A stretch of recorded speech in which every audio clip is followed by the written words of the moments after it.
Um, Welcome again to our Caregiver Appreciation Week. We are at the last stretch, and we're so happy to see you and to be here with you and for you, and sharing this amazing program. We were just reflecting about how really special it's been this week for all of us, and we hope that it was for you as well. And as we start, I always forget, but I want to thank my colleague and our programs manager for the foundation, Chelsea Pine, who's here in the background under ARPF. Yes, give it up for Chelsea, who's really put all of this together. Thank you, Chelsea. And so let's start. We're right at the hour. Welcome. And my name is Kirti Kalsa. I'm the CEO of the Alzheimer's Research and Prevention Foundation. And today is the last day of our Caregiver Appreciation Week, which is really wonderful. Wonderful for us to be all together. So I want to, as we start, I want to dedicate this last day to someone who was a wonderful volunteer for our foundation. And at the time during COVID, when we had a steering committee, of which this person was part, her name is Lucia Perez, and she has passed, but we had a very special relationship, and we want to dedicate this to her memory. And especially our speaker wanted to dedicate this to her. So, Mary Lou, in your honor and Lucia's honor. So let me tell you about, I have a, here. Well, I'm going to do this. Let me tell you a little bit about our fabulous speaker, who is a friend, most of all, a volunteer, a very valued member of our brain longevity therapy training community, Mary Lou Green. Mary Lou founded her company, Dementia Bridge, in 2023 so that no caregiver would feel alone. Mary Lou took care of both of her parents who had dementia from 2005 to 2021. She credits this experience with giving her passion to advocate for Alzheimer's patients and their families.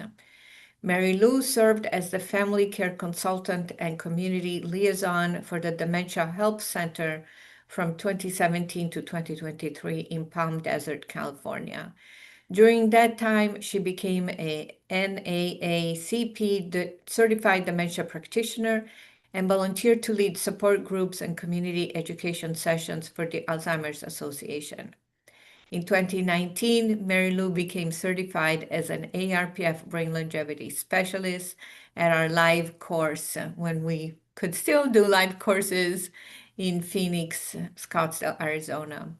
She won the 2020 La Quinta Volunteer of the Year Award and the 2023 Angel Light Academy Above and Beyond Award for Excellence, honoring angels on earth for their service. And she's joining us today from Palm Desert, California. Mary Lou, what else can I say? I'm just thrilled, honored to have you here. She has an incredible wealth of experience and kindness. And so I'm happy to pass the mic to you, Mary Lou, and we're here for any questions. Please put your questions in the chat, and let's give a welcome to Mary Lou, because she's wrapping up this whole week. So it's no easy task, right? Well, I thank you so much for that introduction and those kind words. And I want to second what you said about Chelsea also supporting us with everything that she does technologically, as well as just her bright spirit. So both of you have continue to be my inspiration. And I want to welcome all of you who came today because this is a chat time for you and I to talk about what it's like to be a caregiver. And my goal is to give you some practical tips based on my experience and also my education so that you feel better equipped to have strategies when things aren't going well and you are able to recognize moments of joy and capture them in your heart to last forever. So if we could start with the first slide, please.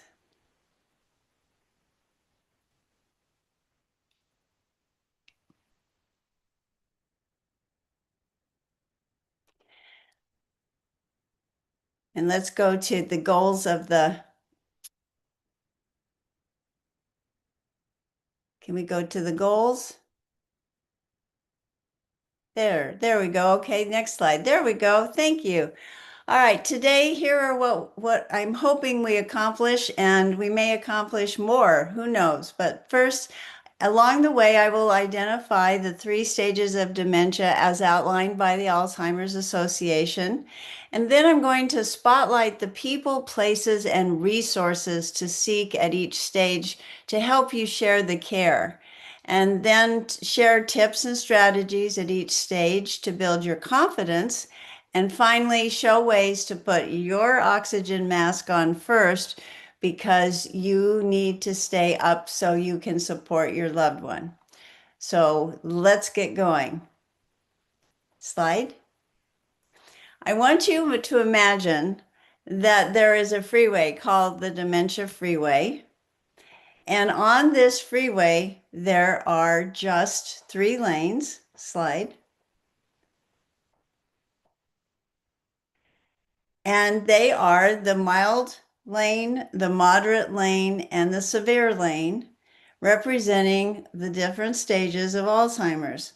Now you'll notice there's a green car in the mild stage because in that stage, things are going still pretty well. The activities of daily living, which include bathing, personal hygiene, toileting, eating, dressing, moving, they're there. There may be a glitch here and there, but the person that you love is still able to pretty well function. And then there's the moderate stage when you start to see the biggest changes of all. And this stage gets into where people can no longer remember stories and sometimes even people. They may not even remember they drove somewhere and start walking home. They may start wandering away from home. They may accuse you of stealing everything that they own. There's so many behaviors that can come with this stage. And so I put that in the middle lane. And then the last lane is the severe stage, where at this stage, because of the disease, your person has started to slow down and in a way fold in upon himself or herself. So picture this freeway and these cars are going along. Now, the trick of this is that they don't stay in the same lanes, especially the mild and the moderate lanes. Those cars can go back and forth. And if you're caring for someone, you know exactly what I'm talking about because you'll be fine in the mild stage and you'll think that they can be home alone all right. And then all of a sudden something happens and you realize, oh my gosh, I shouldn't have left them alone or I should have gone and checked on them sooner because they really need more help. And then they'll go back to the mild stage and it's like they look at you and wonder why you got so worried. And then there's the moderate stage, which also can have days where somebody seems absolutely fine. And you wonder if you're kind of crazy. Do they really have dementia? Or you also get very excited because you've missed that person. You've missed that complete person with all their capabilities. And you are so excited that they're back. But then often what happens, of course, is that the disease comes back and takes them away. But whatever stage, just know that you have things you can do at every single stage. And I'm going to share those with you today. Slide. So here's the symptoms of the mild stage: memory loss, coming up with the right word or name in conversations. And just a tip on this one of the things that those of us around somebody with dementia need to do is not be so quick to jump in with the word, but just wait and just tell the person, I'm going to wait. Because then when it does come to them, you can watch their body language. They're so excited that they thought of it. So there's an idea of wait time here. If you're around somebody that can't complete a phrase or a sentence, or they're not able to find a word right away. They might have difficulty performing tasks in social or work settings. Maybe they start to have trouble remembering how to do a certain app on their computer at work, or they have difficulty at home actually getting the dinner together. They can lose or misplace items more frequently and not be able to remember that tip where you think, okay, where was I in that other room? I came in here. What was I going for? That skill starts to go away here. So they just can't remember at all where they put their keys, for example.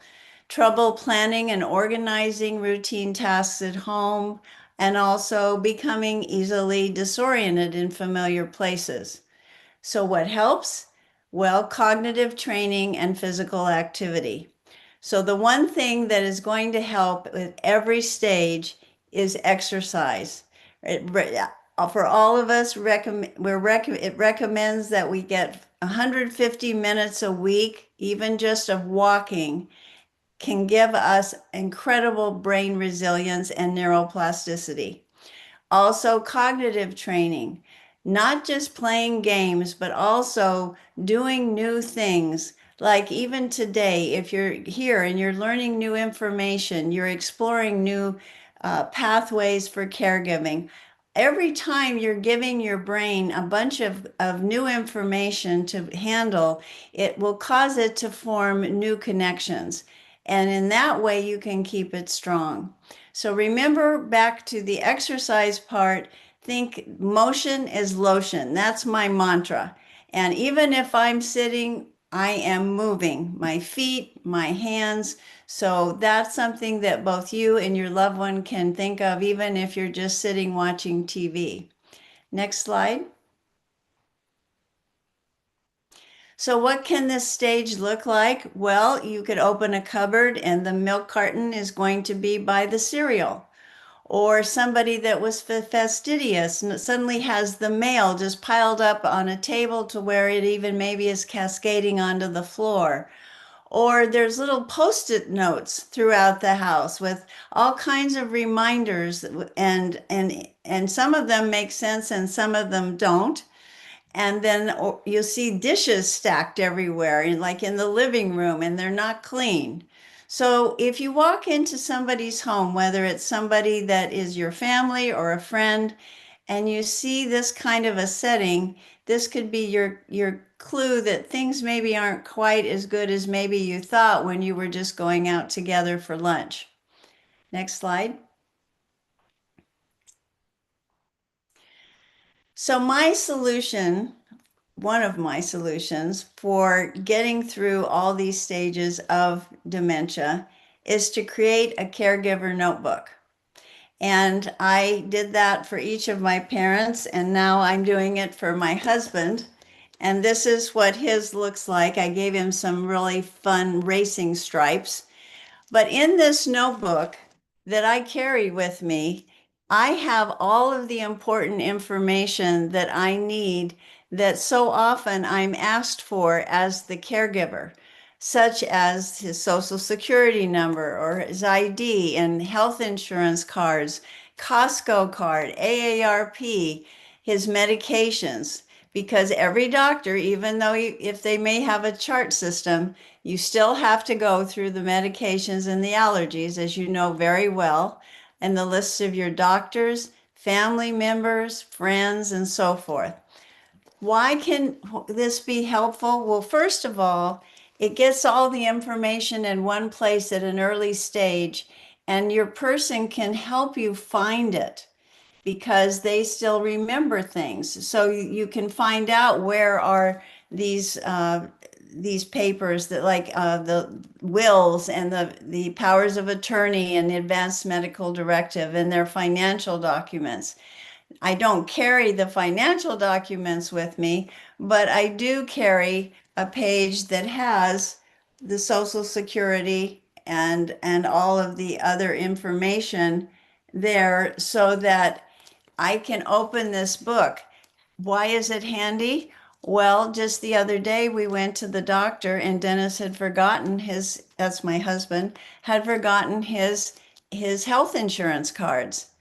And I was able then to pull out my notebook because they were not going to let him complete his appointment unless we had those cards.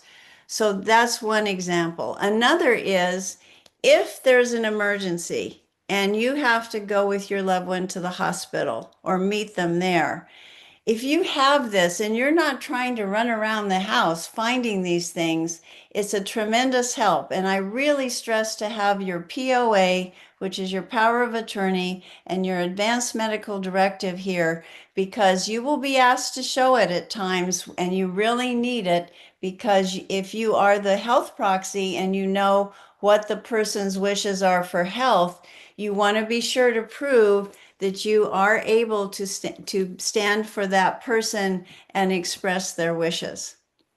Next slide. So in this stage, it's the planning stage. This early stage is planning. So their legal and financial documents are key. And the one most vital document you can have is your power of attorney. And that names you or someone else as the agent for your person that you care for, so that at some point, if they are no longer able to make decisions, you are given the legal power to do it for them. And it's a very smooth transition because you already have the document. And so you and your loved one can decide when, what point you're going to sign, and you literally sign your name and then POA after it. It's very simple. But if you don't have this document, there can be all kinds of problems. For example, I have a couple who are my clients who both have Alzheimer's, and they had a power of attorney, but they only assigned the power of attorney to each other. And now they're in this situation where neither one of them is capable of naming somebody because legally they are not deemed cognizant enough that they can. So the sister has had to go to the court and apply for what's called a conservatorship, where the court grants her the right to be the conservator and make decisions for them. That is delaying them being able to go into an assisted living place because they can't sign because they don't have the power of attorney. And so she is getting that so that we can move forward. So it can get very complicated, and you can get an attorney to draw up a power of attorney. They're very easy. You can even have them printed online and then go to an attorney, or you can try to do it without an attorney. That's up to you. But this document and the durable power of attorney for healthcare, also called the health proxy, are both very important. And then you know about living trusts and wills. And if you don't, I put in here an article from a website called Daily Caring, the 5 important legal documents in the early stage. And they will explain in really simple language for you what those documents are. Next slide.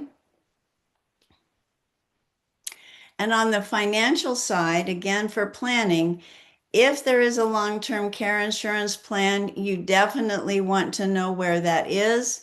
Also, your health insurance plan. Right now, it's time to renew our health insurance plans, as you know.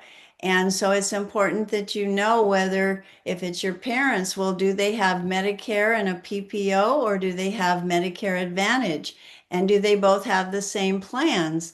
There's so many questions around each one of these items. And again, if you're in the planning stage and it's not an emergency and you're trying to locate these documents, it is so helpful to have them in one place. There are kits you can buy online that actually have places and files that you can drop each of those documents in. And so if you're a person that's really organized and that would help you to buy the kit, you can do it that way, or whatever way that works for you. Just be sure that you keep this slide and look at all of these different categories and try as best you can while you can to get these documents. Next. The other key part of planning at this stage is your medical team. Doctors are so important. They're the gatekeepers to health because they're the ones that can get you to the tests, the labs, the specialists, especially your primary care physician. And I really urge you to find a primary care physician for your loved one that has empathy and compassion and patience, because that is so important to a successful doctor's visit. If the doctor is accepting and knows how to skillfully work with your loved one, it is such a different situation than when that doesn't happen and the doctor just sits and looks at an iPad and you're wanting to scream and say, "Look at us and talk to us." So be sure that trait is there. Another trait is make sure if the doctor has a thick accent that you're paying attention and you can translate. If you can tell that your loved one isn't quite understanding what the doctor is saying, you can just turn to them and talk to them and help them through that. Another thing that you can do that helps to build your team is to make your doctor aware of all the symptoms that you have noticed about your loved one.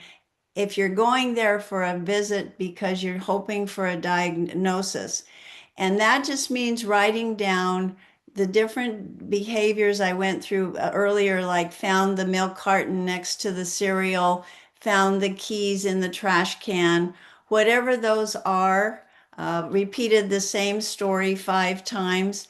If you write a letter to that doctor and you seal it and mail it before your appointment, and you say and address it to the doctor and say, "Please read this before appointment date," and you have that on the outside of the envelope. I have had 95% success with my clients that the doctors read that before they come into the exam room. Why is that important? Well, you don't want to, at least I don't as a caregiver, have my loved one sitting there and enumerate all the things I've noticed wrong. I really want them to know all the things that build the person up, which I try to do during the appointment. But I also, as the advocate, need the doctor to know the real picture, because chances are when the doctor asks my loved one about something, he's not going to answer the way that I would have answered in terms of my evidence. So it just helps to do that. And it also helps because the doctor can cue me with just an eye motion or a nod that he gets it when he walks in, or she, and off we go. There's one other person that I really want to stress on this list, and that's the pharmacist. And the pharmacist is important because there are conditions that can mimic dementia that are the result of medications that shouldn't be taken together. So if you just put all of your pills just in the bottles and you go to a pharmacist and you say, "Could you tell me if there are any warnings here to give me about these medications and that they shouldn't be taken together?" Because often, if you look at all these different doctors, if they are all prescribing, and then there's other doctors on the physical side, heart doctors and gynecologists and gastroenterologists, and they're all doing medications, then you want to be sure that you are getting the real expertise you need, that your person is taken care of. So that's just one of those tips that I've found so useful. Next slide. Another tip is, have you ever been in the car with your loved one and and before you, let's say you're going to the doctor and they say, "Where are we going?" And you take this deep breath because for the last hour, getting them ready, you have been saying, "Well, we're going to see the doctor," every time that question came up. Well, why are we going to see the doctor? Well, do I know this doctor? So this was my answer to keeping my sanity on the way to the doctor. And I created a special notebook for going to the doctor, and it's called I Know You. And in it, I created a photo. This is with my mom. This is my mom with her doctor, so that she would know that this is her doctor. She's there with that doctor, so that doctor must know her. And he looks nice, so everybody's pretty comfortable. And then underneath, you'll see in the slide that I labeled it with the name of the doctor and what he does. And the next slide will show you another doctor. So I have a whole notebook of these pictures, and they are in plastic sleeves.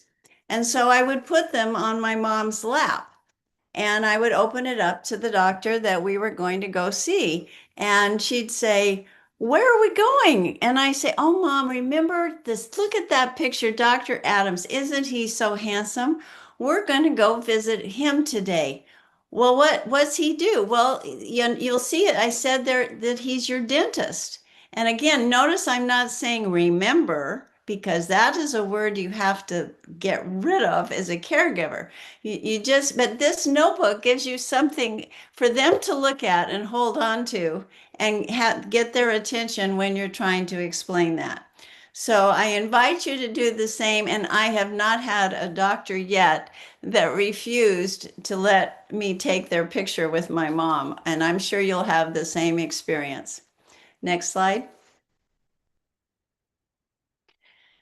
So now we're going to move into the moderate stage, and this is the longest stage for dementia related to Alzheimer's. It can be 2 to 10 years. And so it's also the most costly stage because managing all of the behaviors and going to all the doctor's appointments and getting the medical equipment necessary, all of these increase costs. And I know earlier, especially yesterday, you learned about the costs related to caregiving. There was another statement that helped me get a handle on it, and it was from the World Health Organization. And they said that if dementia were a country, it would have the 15th largest economy in the world. And that was reported in Psychology Today blog. But I couldn't get my head around that it was that much money. So getting back to the slide, these are some of the things that someone experiences at this moderate stage. They start to forget their personal history. They start to forget the names of their best friends in the fourth grade. They start sometimes to even forget what their grandchildren look like or their names. Now, that's understandable if they're not around all the time, but still, it's something important to alert the family to if that's likely to happen, so they're prepared and not just in the moment feeling absolutely devastated that they are forgotten. Again, it's usually just a moment, but that moment lasts forever when it's the first time. Another is medication and driving. This driving is probably one of the biggest challenges at this stage because it is so hard for someone to give up their independence. And so, what I suggest is what I did anyway is I had our doctor write my dad a prescription to tell him he couldn't drive anymore because he had credibility. The doctor had credibility with my dad, where I or my mother didn't. He was still capable, thank you very much. But when the doctor told him that he needed to quit driving because if he were in an accident and he could lose all their assets, that really struck home for him. And at that, when we left the doctor's office that day, my dad handed me the keys.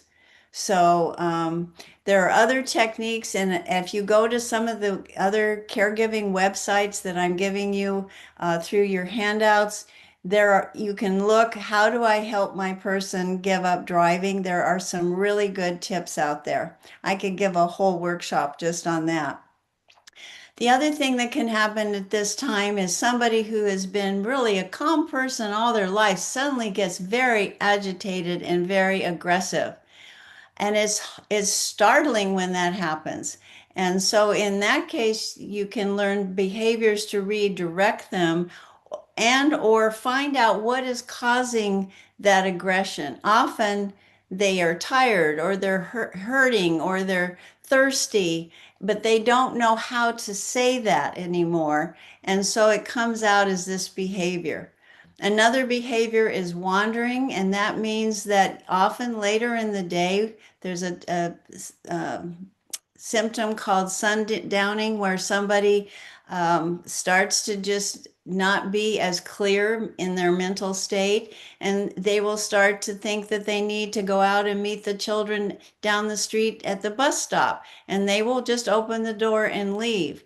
So this is another part where you start to outfit your home so that you're putting on door covers. So it's not easy for them to turn the door knob and get out, or there are alarms on the doors so you know if they're leaving. Another really fun and clever tip is to buy a black doormat and put that on the inside in front of the door. And what that does, if for someone with the middle stage of dementia, because also their vision is also changing in their brain, they often will mistake that black doormat, just a solid black, for a hole. And so they won't step on it or step toward the door because they're afraid that they're going to fall in the hole. So that's just one of those things that I was amazed when I learned, and I wanted to pass it on to you.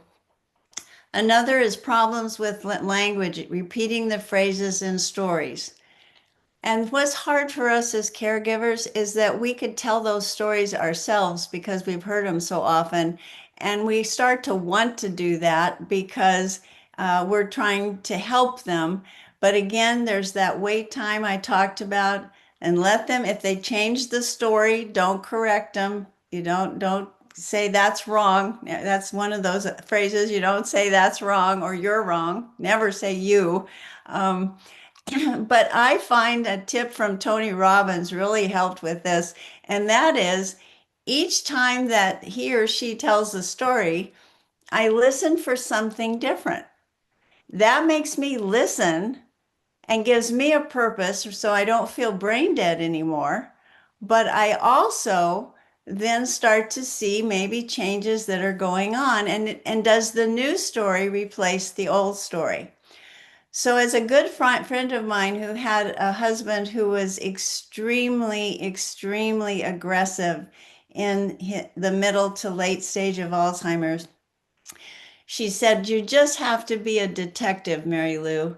If that doesn't work, you just in that moment say, well, okay, what else am I going to find? What can I do?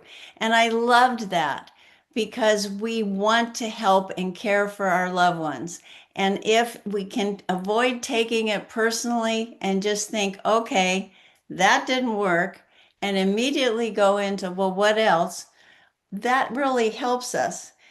if at that moment, though, we are absolutely so frustrated that we don't know what to do, then the best thing to do is just say, I've got to go check something in the other room and leave the room so that you have a moment to catch yourself.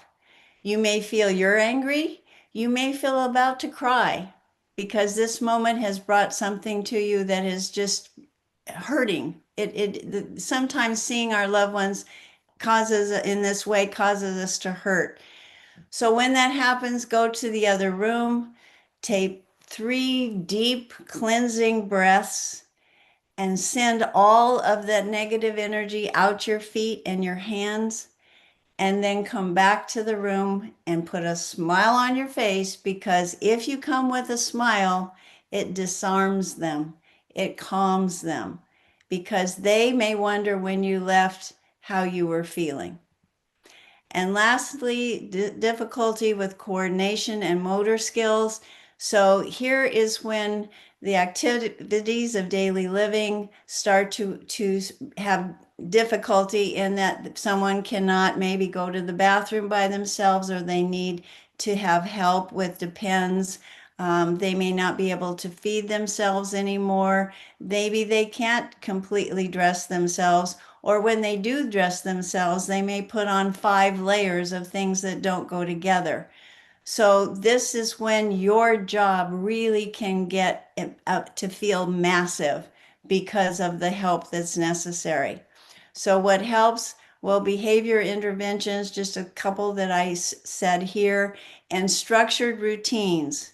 We do this at the same time every day. It helps you and it helps them. And if they've just had breakfast and they say, I'm hungry, you can point to the maybe the chart you have on the wall about the schedule, and you say, oh, look here, we're going to eat in just a little bit. Come over here. I think you'd really like to look at this book. I just got it for you. So you redirect them, but you keep that schedule, because it really also helps you to break up the day with the certain tasks.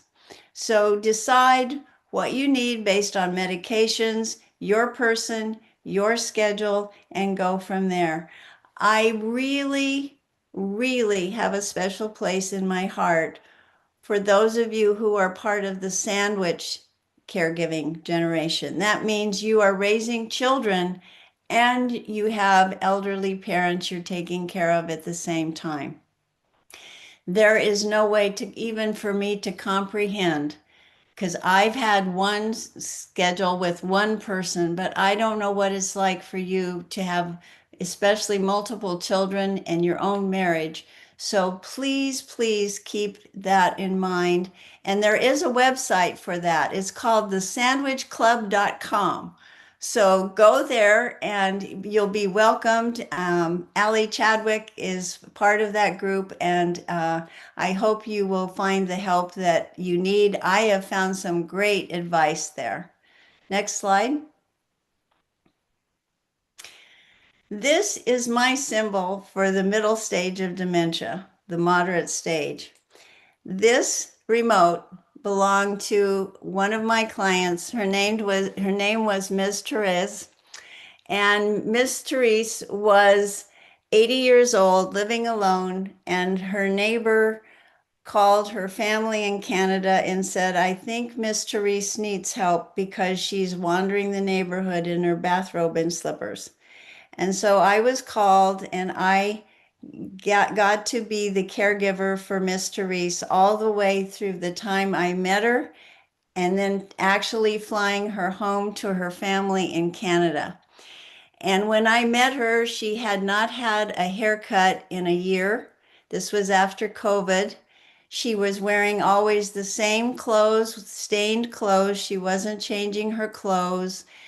If you looked in her refrigerator, there was moldy food with no cover on it, and she was still eating it because she had the food there, and her value was, well, the food is there, you eat it. So then she was getting ill. And so I was able, as a caregiver, to go in and first gain her trust and friendship, and then together We got her hair cut. We found her a doctor. We started getting her out for socialization because she was so alone.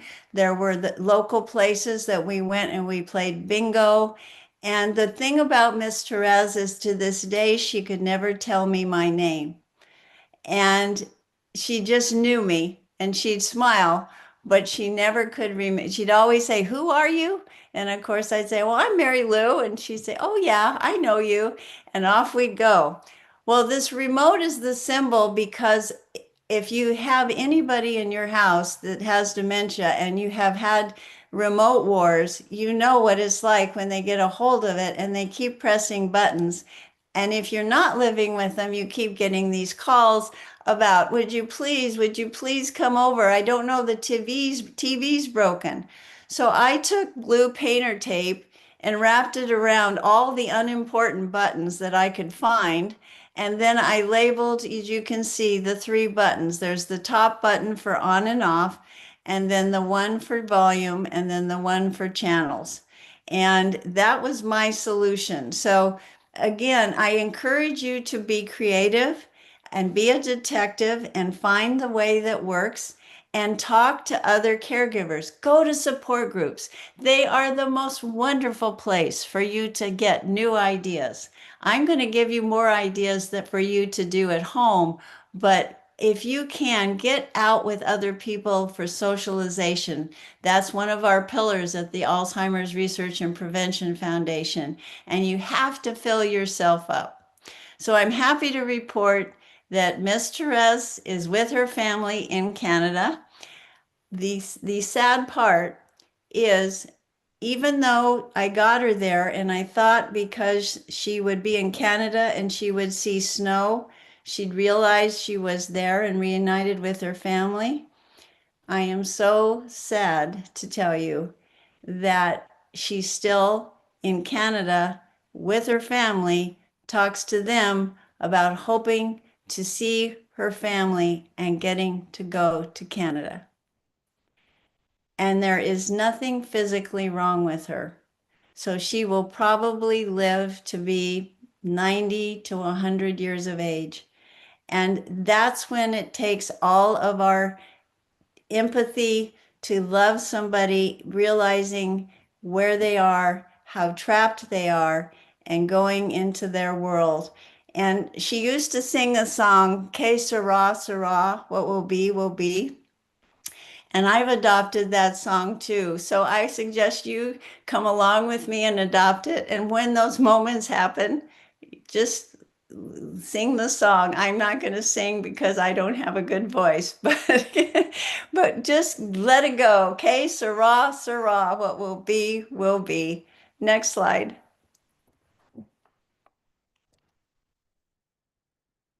So here are the paperwork is the paperwork for your moderate stage in your notebook.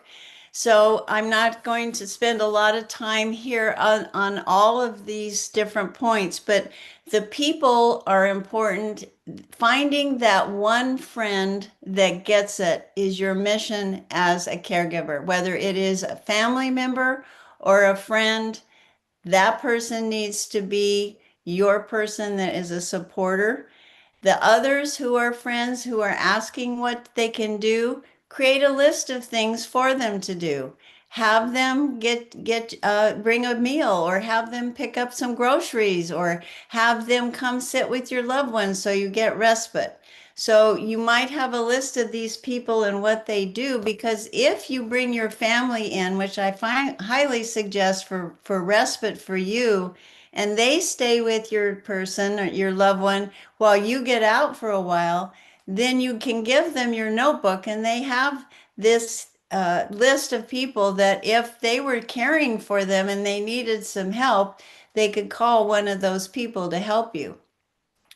The places that you might be interested in looking at now are going to be in-home care facilities, because you don't want to wait until the end, or in an emergency where you're suddenly trying to figure out what you're going to do. So try to find out where you're going to go and even make arrangements. You can get a deposit down ahead of time. If that is not what you're going to do, you say, because I promised I would never, never put my loved one in a care home.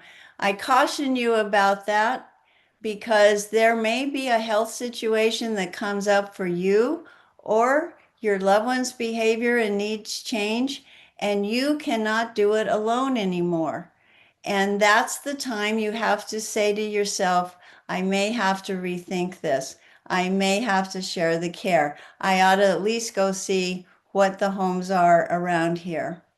And another thing on this is to think about the people who help you with support in tech. Like, what do you do if you have somebody that continues to take apart the TV and whatever other uh, computers are in the household? Somebody that is a good tech person to come in and help you with that is also important. And then household maintenance. If it's your husband you're caring for, and he always took care of the plumbing and the electricity and all the handyman type of duties, now it falls to you. Find a good handyman, put his name in the book, find two or three. So again, every time somebody comes into your network, you record them and you put them in your notebook. Next slide, please.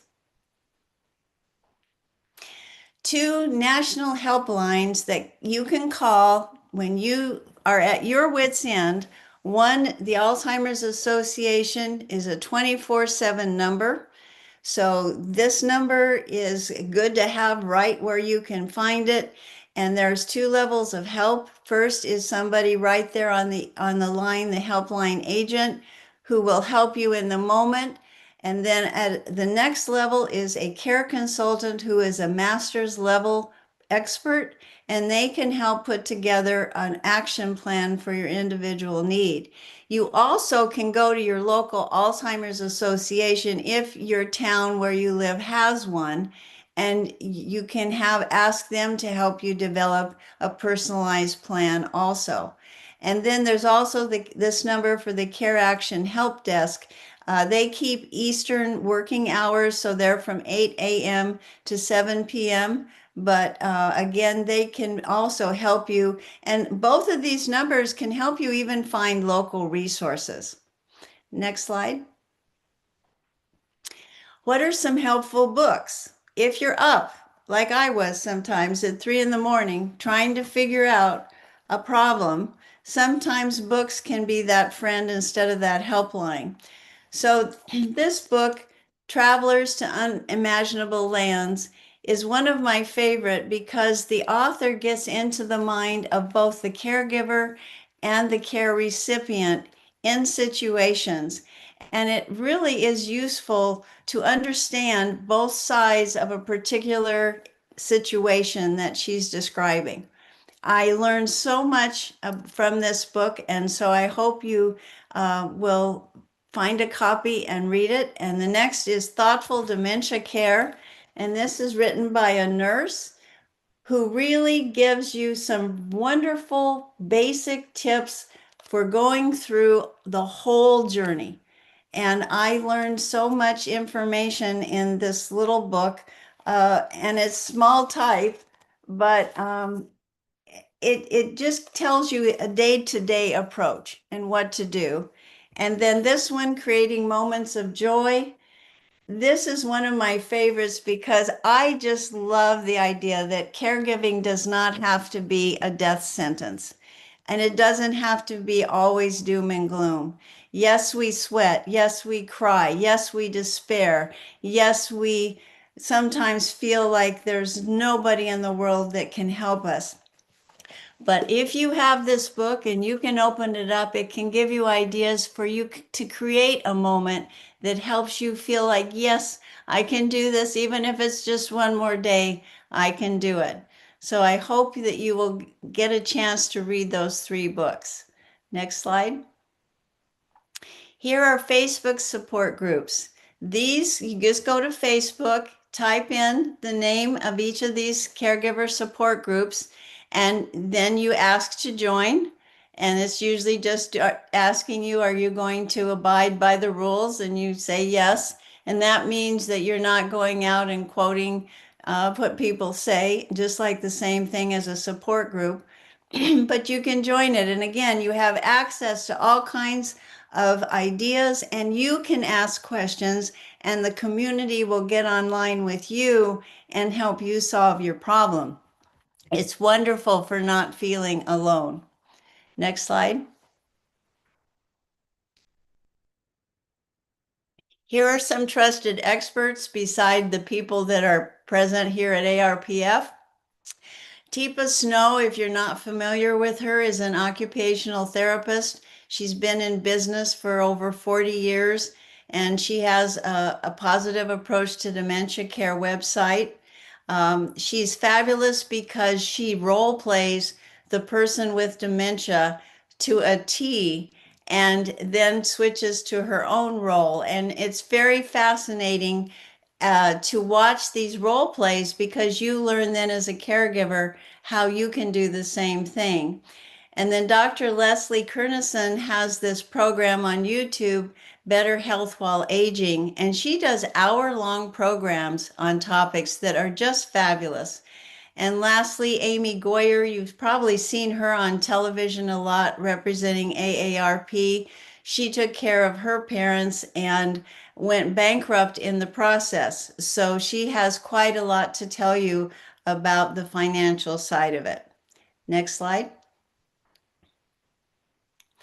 And now we get to the severe stage of dementia. And this one always makes me take a deep breath because at this stage, the person is folding in upon themselves and they're harder to find. They're getting harder and harder to communicate with. They're so fatigued and tired. Their memory loss is severe. They may not even remember you. And I've gone through that, and it is so hard. They can't take care of themselves often, but at this point, they're pretty much either in a wheelchair or in their bed. And often they start to lose the ability to swallow, which is very frightening when it happens because they can aspirate. And also, then eventually, it can lead to pneumonia. So, what helps at this stage? Palliative care and support, followed by hospice to manage the pain and ensure the comfort, and then respite for you because this is the grieving and the sorrow. Even though you've been at it a long time, it's very, very hard to deal with. And if you're not familiar with the terms palliative care and hospice, I encourage you to look them up. Medicare pays for these services. The doctor can order them, and it can help you in this last stage to get some care and support so you're not alone. Next slide. So in your caregiver notebook for this stage, uh, there are some changes that'll be going on in the body. Sometimes parts of the body get blue or swollen, or hair starts to change texture. There's a lot of different symptoms you may want to record. Maybe they stop breathing and then they resume. Also here, you want to try to capture life stories as much as you can remember and your family can remember. The two senses that are left in this stage till death are hearing and touch. So massage your loved one's hands and feet. It will make them feel so loved. Also have a music playlist, and that's true all the way through all the other stages. Music all the time, especially classical, is so helpful. But have that playlist, think about it there for those final days. And then of course the end of life plans that hopefully that you have made. And if not, use this time as best you can to get ready for that transitional time. Next slide. The booklets that help at the final stages are these two.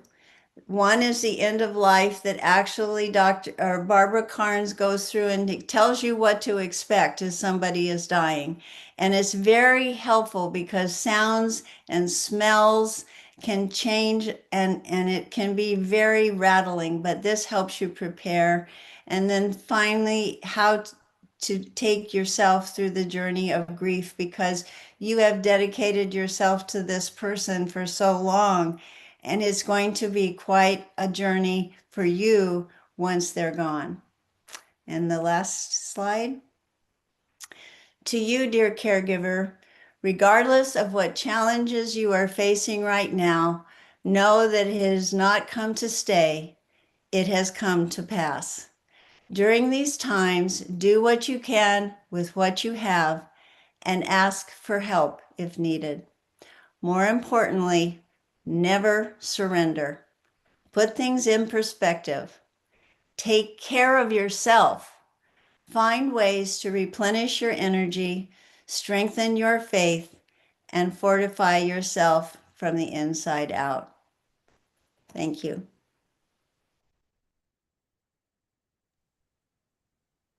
Wow, Mary Lou, thank you. You're Thank you welcome. very, very much. What a intense and hopeful conversation and presentation you've offered us. Thank you for this. Um, I think we have a question.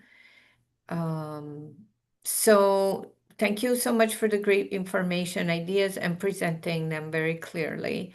I wonder if we who cared for or had experience witnessing dementia and or Alzheimer's in a close member or family or friend develop dementia and or Alzheimer's, would we be aware of it? I think that being a child of two parents with dementia, that at the early stages, if you are developing it, you might have a better chance because I find myself at 76, I find myself as aging, and I'm actually always saying, is that aging or is that dementia? And so if you go to the Alzheimer's Association, they list the 10 warning signs of Alzheimer's, but it's one of those things. For example, if you lose your keys here and there, yeah, we all lose our keys.